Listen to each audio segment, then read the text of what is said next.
Ele é fisioterapeuta, mestre em planejamento territorial e doutor em saúde pública. Além de professor na Univasf, atua também na Fundação Oswaldo Cruz. Nosso entrevistado é natural do semiárido pernambucano, da cidade de Floresta. Professor Carlos Dornels, seja muito bem-vindo à TV Caatinga. Obrigado, Fernando. Primeiro, agradecer o convite de participar do programa e a gente conversar um pouco sobre essa trajetória ou sobre os projetos que a gente está desenvolvendo aqui na Univasf. Eu já queria começar essa entrevista perguntando como surgiu o interesse em se especializar na área da saúde. Olha, Fernando, essa é uma história curiosa porque nos meus ideários de infância, as ciências da saúde, nenhuma delas fazia parte das minhas projeções de futuro. Então, quando a gente é criança, a gente sonha ou pensa em possíveis profissões. Nós somos o tempo todo perguntados sobre o que a gente vai ser quando crescer, quando a gente é criança, né? E as ciências da saúde, de modo geral, não faziam parte das minhas projeções, daquilo que eu pensava. Na verdade, eu quando via TV, eu me imaginava sendo, por exemplo, atuando como promotor. Então, eu tinha uma paixão pelo direito na adolescência. E aí, meados de 2006, 2007, eu ganhei uma bolsa pelo programa Universidade para Todos e aí fui fazer faculdade de fisioterapia em Aracaju. É curioso porque eu me lembro muito bem quando Clarice Lispector, numa obra chamada A Hora da Estrela, disse o seguinte: a vida começou com um sim, uma molécula disse sim a outra molécula. E foi um pouco do que eu fiz naquele momento. Eu disse sim a essa possibilidade de conhecer uma profissão. E aí eu fui para Aracaju fazer faculdade de fisioterapia lá, tive a oportunidade de transferir depois para Direito, mas gerou um encantamento. E durante a graduação eu tive aula de saúde pública com um professor chamado Walter Marcelo. Ele infelizmente não está mais com a gente, ele faleceu em decorrência da Covid no período da pandemia.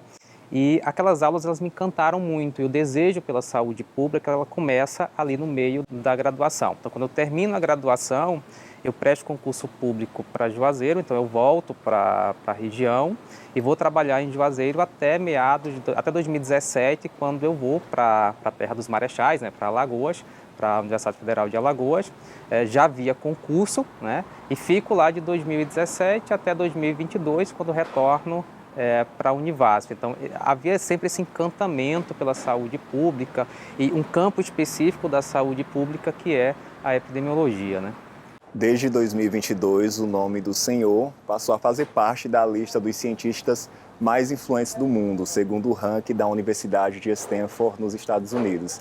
Além disso, mais recentemente, o senhor também passou a ser bolsista pesquisador do CNPq.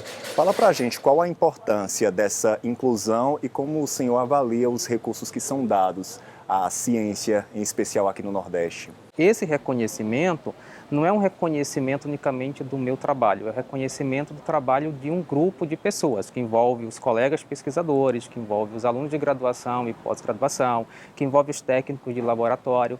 Então, o produto final, a publicação ou o achado da pesquisa, ele é um resultado de uma tessitura muito complexa ali, que envolve diferentes atores. E fruto desse processo todo de dedicação à produção do conhecimento, em 2024, eu consegui, de fato, a bolsa, eu e outros professores da Univasf, conseguimos essa bolsa de produtividade, que é um reconhecimento pelo trabalho que a gente presta à ciência, O senhor pesquisa epidemiologia, a ciência que estuda os fatores que levam à propagação de doenças. Quais são os resultados mais relevantes que o senhor destaca das investigações desses últimos anos? Tudo que afeta a saúde humana é objeto de estudo da epidemiologia. Então, se você pensa, as doenças infecciosas, que geralmente a gente conhece, as doenças crônicas, mas eu tenho também aquelas situações causadas pelo próprio homem, chamado de man-made, as violências, os suicídios, as causas externas de um modo geral,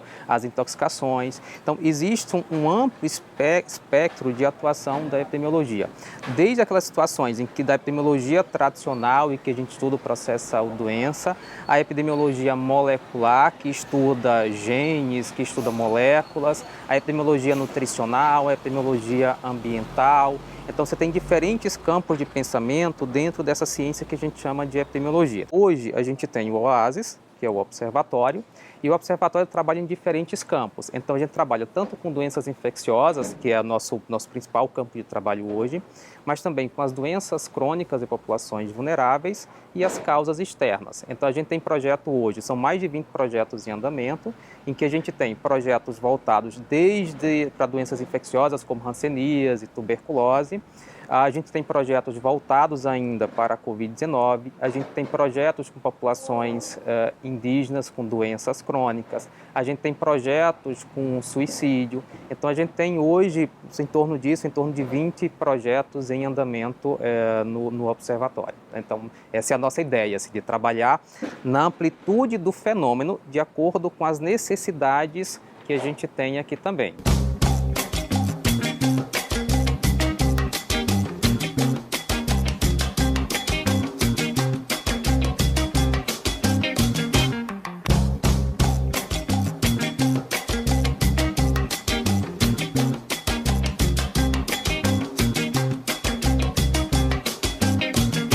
Doenças como a hanseníase e a leishmaniose ainda não foram erradicadas no Brasil, mesmo com o avanço da medicina.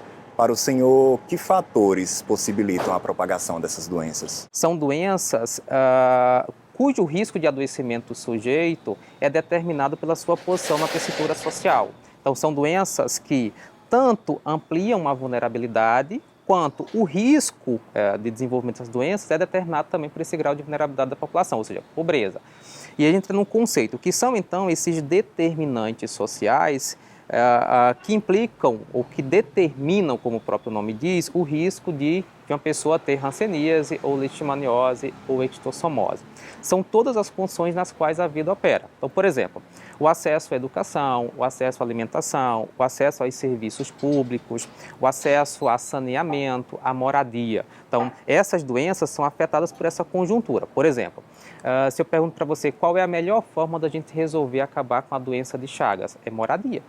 Então, vejam que não basta eu ter medicamento, não basta eu ter ambulatório, eu preciso intervir em outros elementos que fazem parte dessa conjuntura, dessa tessitura que determinam o risco de adoecimento. Então, essas doenças, elas só serão eliminadas de fato, ou quem sabe um dia erradicadas, que eu acho pouco provável, se a gente atuar numa conjuntura que está por baixo ali. Então, não adianta eu só criar um laboratório, criar um medicamento, se eu não intervenho em situações da vida cotidiana que expõem ao risco de adoecimento. Como um doutor em saúde pública, de que forma o senhor avalia esse serviço no Brasil? Quase 170, em torno de 170 milhões de brasileiros são SUS dependentes hoje. Ou seja, eles dependem unicamente do SUS para a prestação de serviços de saúde.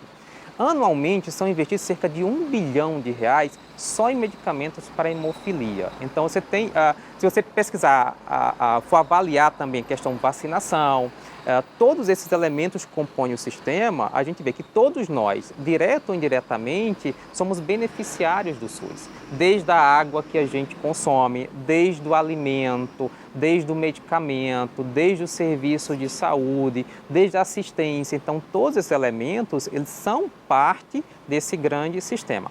Obviamente que existe uma preocupação que a gente tem com o esvaziamento de recursos. Então, essa é uma questão que a gente precisa pensar. Então, nós precisamos estar vigilantes nesse sentido. A gente precisa reconhecer a importância do SUS e lutar pelo fortalecimento deles. Ele está presente nos 5.570 municípios brasileiros. Certamente, essa semana, quem está nos assistindo, nós vamos receber um agente de saúde em casa, um agente de endemias em casa.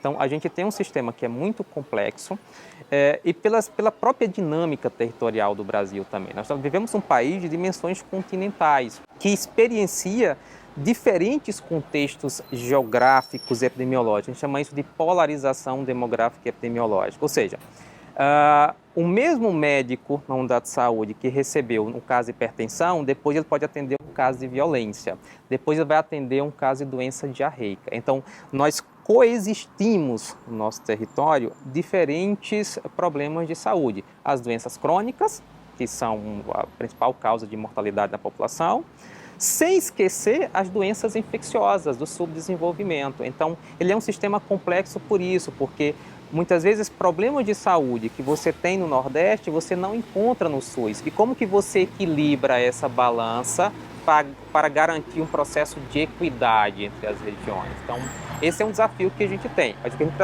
o que a gente precisa fazer é valorizar e lutar pelo fortalecimento do SUS.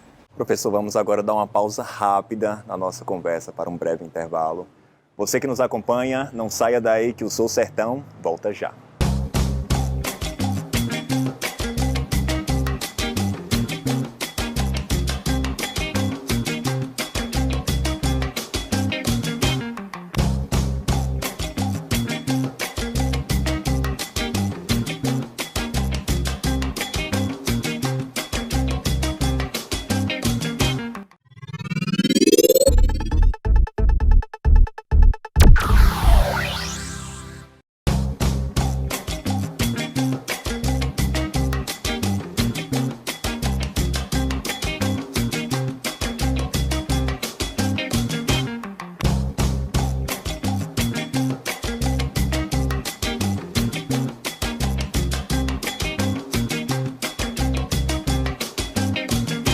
Estamos de volta com o programa Sou Sertão e hoje o nosso bate-papo é com o professor e pesquisador Carlos Dornels. O senhor está fazendo graduação em estatística. Qual a importância do registro dos dados para a saúde pública do país? É a gente transformar, usar esse elemento bruto, agregar valor intelectual a ele, transformar em conhecimento para compreender a realidade e aí mudar essa realidade. É para isso que a gente precisa compreender o dado. O dado aqui como elemento quantitativo, mas também numa outra perspectiva, do elemento qualitativo, né? Então, esse é um grande desafio, na verdade, que a gente tem hoje, né? De que modo a gente usa esses elementos para compreender os diferentes cenários. Então, cada vez mais tem surgido técnicas e ferramentas para permitir esse processo. A inteligência artificial está aí para isso hoje. Então, a gente precisa se apropriar dessas ferramentas para fazer o melhor uso delas. O senhor é o idealizador do projeto Observatório de Análise Situacional em Saúde, o OASIS, que está sendo implantado na Univasf. Qual é o objetivo desse projeto e como está esse processo de instalação? O grande objetivo do nosso observatório é a gente transformar dado em informação, em conhecimento e que esses dados possam ser utilizados pelos municípios para a tomada de decisão. Então, o projeto hoje, ele atua em diferentes campos, desde atividades de ensino, porque nós formamos, ofertamos possibilidade aos nossos alunos de graduação de aprenderem sobre produção do conhecimento, sobre análise de dados, a escrita do texto científico, o processo de editoração, tudo isso, mas também desenvolvemos projetos de extensão, como cursos de escrita científica para a comunidade geral, projetos com populações vulneráveis também, e em 3 grandes áreas, tanto as doenças infecciosas, que é nosso grupo mais forte do trabalho, quanto as doenças crônicas não transmissíveis e as causas externas. Então, a gente está consolidando essa ferramenta assim hoje. Nós temos em torno de 20, 21 membros entre alunos de graduação, mestrado, doutorado e pesquisadores associados também no observatório. Já temos uma sede, um espaço em que a gente faz essas formações e o acompanhamento dos nossos projetos. Um dos projetos de pesquisa que o senhor participa está relacionado ao processo de urbanização e o risco de doença cardiovascular em populações indígenas da região do Rio São Francisco. Como surgiu essa iniciativa e quais os resultados já verificados? Esse é um projeto bastante intenso no sentido em que ele é um projeto também de extensão e também de pesquisa. Então, são ofertados atendimentos sobre diferentes especialidades médicas a essas populações, exames, procedimentos também, encaminhamentos para procedimentos posteriores que são feitos ou aqui em Petrolina ou encaminhamentos para Recife, que for mais próximo para essas populações. Nesse período do projeto PAI, a gente já publicou uma série de textos trazendo resultados dessa investigação. O texto mais recente que a gente publicou foi de um dos nossos doutorandos, do Orlando Gomes, em que a gente publicou a prevalência e os fatores associados à doença renal crônica. Orlando ele é nefrologista e fez doutorado sob orientação minha e do Anderson. E a gente publicou esse texto recentemente no Lancet, trazendo a alta prevalência de doença renal crônica nessas populações indígenas, que são populações expostas a um grau de vulnerabilidade importante. Então a gente precisa olhar para esses grupos mais vulneráveis. Essa é uma preocupação do Oasis, da gente olhar para essas populações.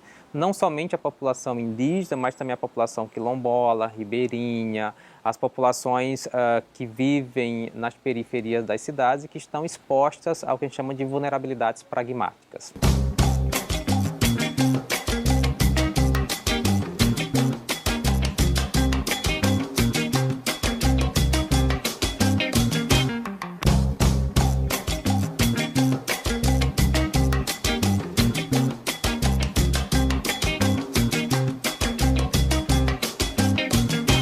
Ainda sobre suas pesquisas, existe um trabalho sobre a Covid-19, onde é feita uma relação dessa doença com a vulnerabilidade social em cidades do Nordeste do Brasil. Como esses dois temas se aproximam? Nós publicamos o primeiro estudo em meados de 2020, mostrando a associação entre as condições de vida da população e a Covid-19. Nesse estudo, nós mostramos que as populações mais pobres e os dos municípios menores, eles tiveram taxas de letalidade maior. Se a gente pensar na dinâmica da Covid, isso é perfeitamente explicável. Por quê? Porque a doença chega nos grandes centros e na medida em que ela chega nos grandes centros, ela vai ocupando, ou ela ocupou os leitos de UTI dessas grandes cidades. Depois, ela se dissipa para os centros intermediários, para as cidades médias. Ocupam-se os leitos de UTI dessas cidades médias.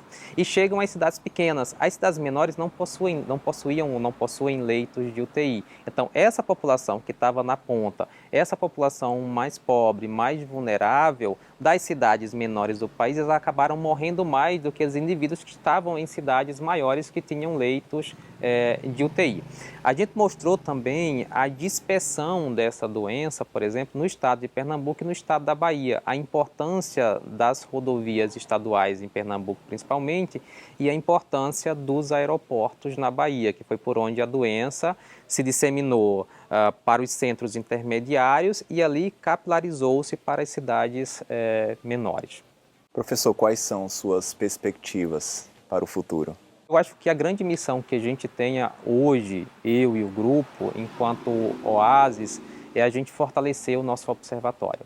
A gente está engatinhando ainda, a gente tem um pouco mais de 3 anos que a gente está nesse processo de construção e implementação do observatório e a gente já teve muitos frutos, mas o que a gente quer é consolidar o observatório como esse instrumento tanto de produção do conhecimento, quanto de ensino, de extensão, né, de formar também recursos humanos. A gente está com uma proposta agora aprovada em que a gente vai oferecer um curso de especialização em epidemiologia e tomada de decisão para os municípios brasileiros que são prioritários para as doenças socialmente determinadas. No Brasil são 175 municípios e a gente vai ofertar um curso de especialização só em epidemiologia dessas doenças para formar recursos humanos nesses municípios que são considerados prioritários. Então, nossa grande missão agora é fortalecer o nosso observatório e, de fato, que ele seja um centro produtor de conhecimento e de auxílio à tomada de decisão. E nós estamos aqui, claro, para desejar muito sucesso e agradecer ao senhor mais uma vez por essa entrevista. Obrigado, Fernando. Obrigado a todos. Muito obrigado a você que nos acompanhou em mais uma edição do Sul Sertão. TV Caatinga, a verdadeira imagem do sertão.